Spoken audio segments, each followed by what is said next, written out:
SC. Verma, thermodynamics का numerical second.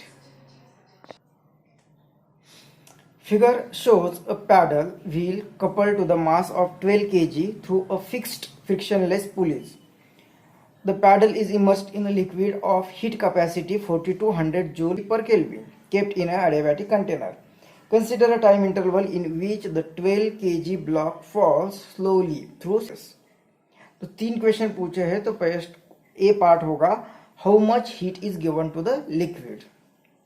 तो एक इस तरह से सिस्टम दी हुई एक कंटेनर, इस कंटेनर में एक पैडल होगा और ये कनेक्टेड है through this 2 pulleys to the 12 kg mass और ये रिजिड सपोर्ट होगा।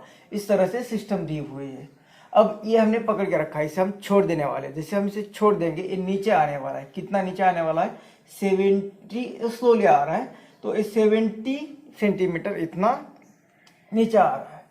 तो इस पर हमें 3 क्वेश्चन पूछे हैं कि पहला डेल्टा क्यू मतलब heat given to the liquid, heat कितनी दी है।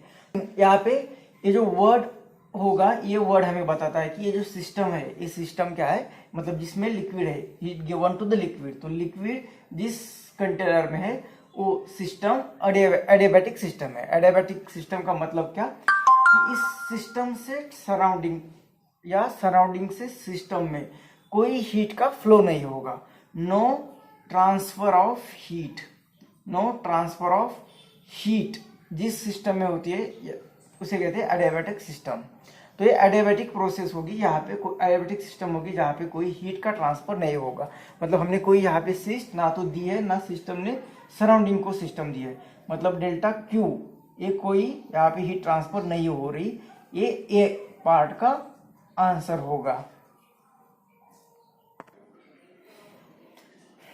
बी पार्ट में बोला है कि how much work is done on a liquid, इस लिक्विड पर कितना वर्क हो रहा है। तो कौन वर्क कर रहा है? जैसे पहले न्यूमेरिकल हमने शेक कर दिया था उस तरह से यहाँ पे कौन वर्क डन कर रहा है? इस लिक्विड, इसमें जो ये पैडल है, एक paddle couple to the this weight. अब इस वेट को जैसे छोड़ देंगे वो नीचे आने वाला है 70 सेंटीमीटर इतना वो नीचे आने वाला है। मतलब ये डाउनवर्ड डायरेक्शन में यहाँ पे फोर्स लग रहा है mg और उसका डिस्प्लेसमेंट हो रहा है। मतलब यहाँ पे ग्रेविटी वर्क कर रही है और यही वर्क के कारण ये जैसे नीचे आ जाएगा, स्ट्रिंग से कनेक्टेड है कपल टू द पैडल और ये पैडल रोटेट होगा। जैसे रोटेट होगा इसके यहाँ पे जो लिक्विड होगा वो लिक्विड वाटर ही होगा, क्योंकि इसकी स्पेसिफिक हीट जो दी है उससे पता चल रहा है कि ये वाटर होगा। तो ये वाटर मॉलिक्यूल्स क्या हो गए, एक दूसरे पार्टिकल ये डिस्टर्ब हो रहे हैं तो एक दूसरे पर कोलाइड हो गए और वहाँ पे उसकी इंटरनल एनर्जी बढ़ने वाली है। मतलब सीधा सीधा इस हमने ये बाहर से ये ग्रेविटी जो वर्क डन कर रही है वर्क डन यहाँ पे लिक्विड पर हो रहा है। This work is done on liquid. तो वही बी पार्ट हमें यही बोला है कि what is work done on liquid. हमें बी पार्ट में बोला है कि what is work done on liquid. तो ये लिक्विड पर वर्क कौन कर रहा है? तो ये ग्रेविटी कर रही है।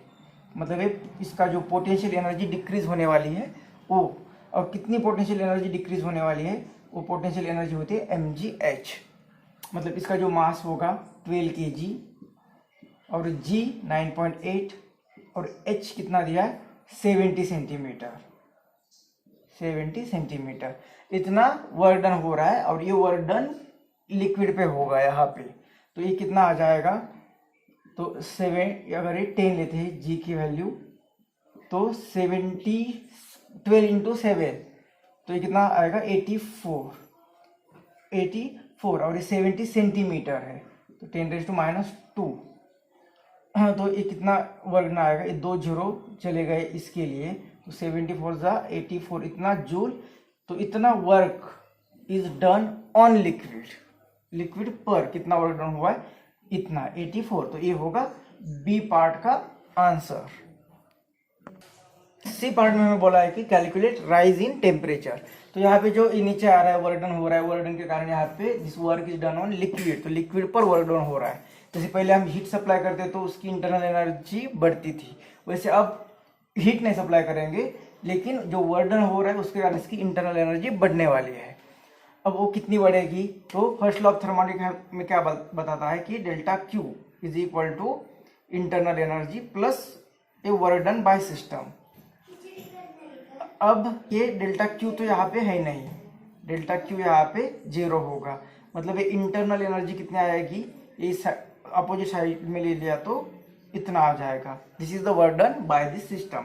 अब this work done by system कितना होता है, तो वो होता है ये माइनस साइन यहाँ का, और ये वर्क डन बाय सिस्टम होता है equal to minus of work done on system.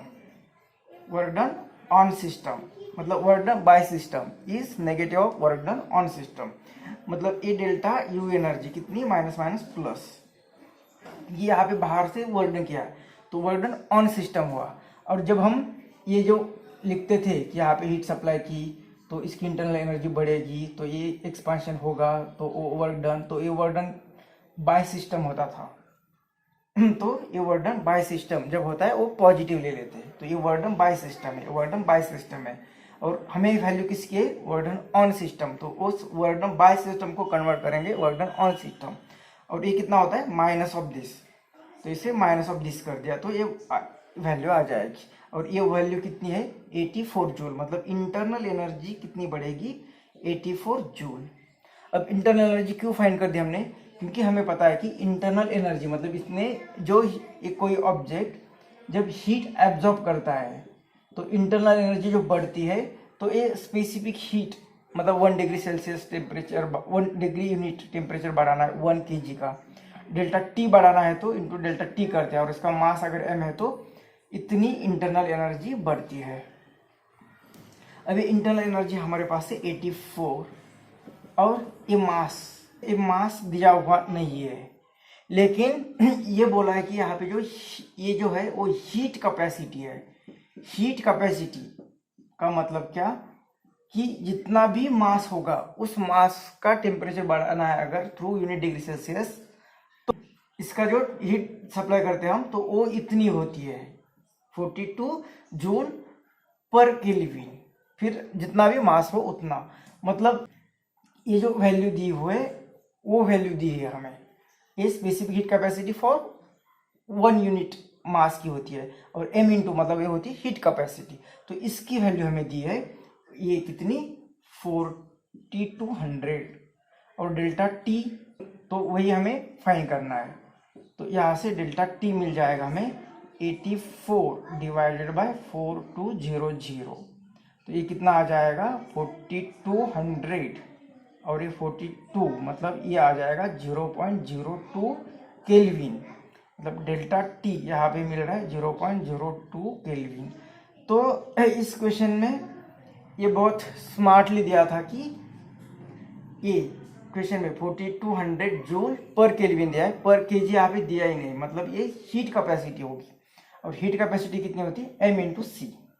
तो इस तरह से इसकी वैल्यू जो है वो यहाँ पे है।